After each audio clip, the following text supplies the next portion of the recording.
Fala, jovens! Tudo bem com vocês? Luciano Filho aqui. Bem-vindos ao Sábado 14.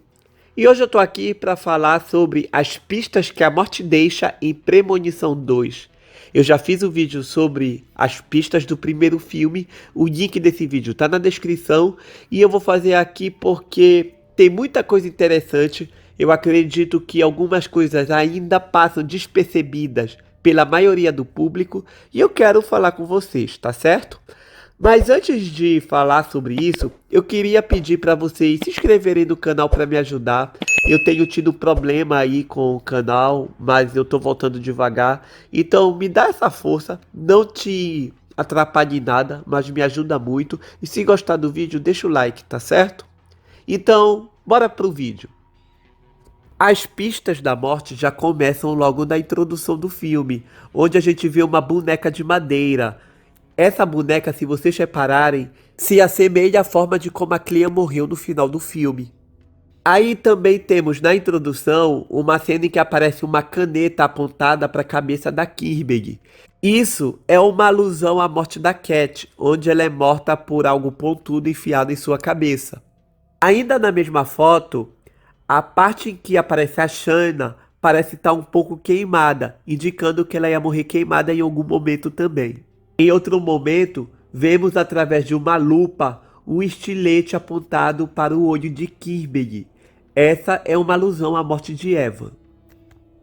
A câmera passa por um livro chamado Road Trip, onde um amuleto de sorte estava cobrindo a letra T do Trip, formando a palavra RP, que significa em inglês Rest in Peace, que muitas vezes é colocado nas lápides, que significa Descanse em paz. Em cima da TV aparece o horário, 1h08.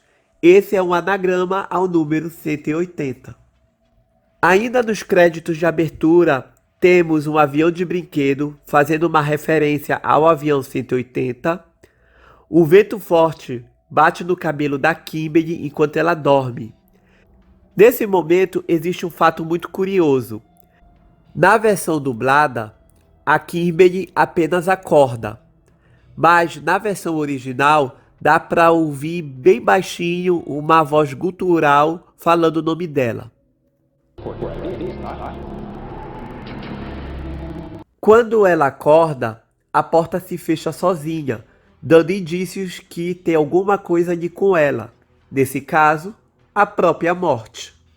Quando a Kimberly se despede de seu pai e vai embora com seus amigos rumo à estrada 23, o pai dela percebe que tem fluido de transmissão vazando do carro da filha. A cor do fluido tem uma tonalidade vermelha, que arremete ao sangue. Quando Kimberly muda as estações de rádio, começa a cantar uma música do AC/DC, que na tradução significa Estrada para o Inferno.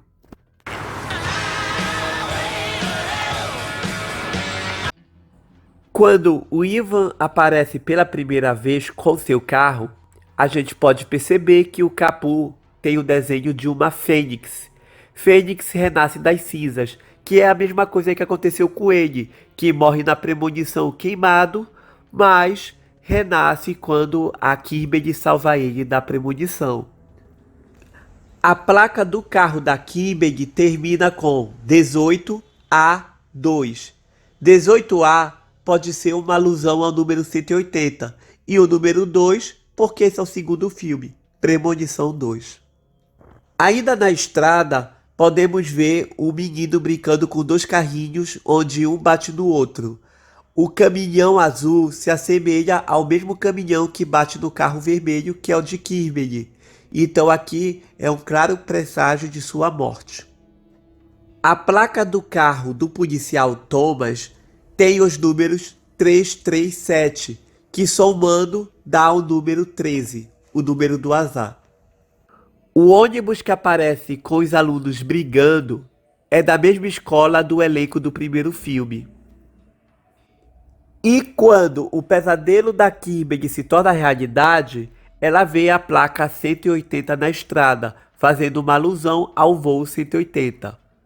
Vale lembrar que o caminhão azul atingindo o carro vermelho tem as mesmas cores do avião, fazendo uma alusão ao voo 180 de uma forma bem indireta. A morte de Evan também tem várias dicas de como ele vai morrer. Antes dele aparecer no corredor do seu apartamento, a gente consegue ver um vento atingindo o corredor, dando indícios de que algo estava ali com ele. E nesse mesmo corredor existe uma boneca sem olho, outro indício de como ele iria morrer. Uma das caixas que ele está carregando é de um iMac. I tem a mesma pronúncia de eye, que é olho em inglês. Quando ele está fazendo a sua comida, ele sente o vento batendo na sua nuca. É sinal que a morte está ali com ele. Outra dica bem forte de como ele ia morrer é quando o imã de geladeira com a letra H cai dentro do macarrão que ele bota no micro-ondas, deixando na geladeira apenas a palavra eye, que significa olho em inglês. Evan se assusta com as descargas elétricas do micro-ondas, deixando seu anel cair dentro da pia. O anel tem o desenho de uma ferradura, que significa sorte. Então ali é o momento em que ele perde a sorte dele. Ao tentar pegar o anel, o Evan fica preso na pia enquanto a casa começa a pegar fogo. Essa é uma alusão à premonição, quando ele estava preso no carro enquanto ele pegava fogo. Mais pra frente na história, quando Nora visita Tim em seu quarto e desliga as luzes antes de sair, o reflexo da sombra no rosto do Tim forma uma caveira. Enquanto está deitada em seu quarto, Kimberly vê o reflexo de sombras de galhos de árvores no teto. Dentre os galhos, ela consegue ver nitidamente mãos esqueléticas, insinuando que a morte estaria à espreita o tempo todo. Sabendo que Tim e Nora são os próximos da lista, Kimberly se encontra com Thomas, onde ela vê no reflexo de um vidro um monte de pombo voando. E isso para ela é uma dica de que pombos vão ser a razão de uma das mortes. Presságios sobre a morte também podem ser vistas no dentista, onde lá tem um aquário, cujo um dos enfeites é um crânio humano. E nesse mesmo aquário, o peixe fica preso na drenagem. A placa que mata o Tim pode ser vista enquanto ele está sendo tratado pelo dentista. Quando Clear, Kimberly e Thomas vão até William Broadworth no necrotério, o agente funerário chega perto de Clear e fala: "Que fogo! Isso é um prenúncio à sua morte." Se o desígnio é falho, pode ser vencido. Que fogo! Ai, você! Quando tá indo para o apartamento de Thomas, a bota de Roy fica presa no elevador. Isso é um prenúncio de que o objeto já estava com defeito e também a morte de Nora. Quando fica sem paciência e decide ir embora, Eugene pega suas coisas, deixando a bola de bilhar de seu chaveiro cair e provocar um acidente que quase mata a Clear. A bola tinha o número 13 nela. Talvez um dos sinais mais óbvios e mais assustadores de toda a franquia é a sombra que Roy vê quando ele provoca um pequeno acidente no armário, homem com gancho, dando a entender que alguém com ganchos ia provocar a morte de Nora. E por falar na morte da Nora, reparem que a Clear, quando sai do apartamento do Thomas, ela aperta o botão do elevador. Então, foi ela que indiretamente provocou a morte de Nora. Quando o grupo está indo de carro se encontrar com a grávida, reparem que a placa do carro da Cat tem os números 259.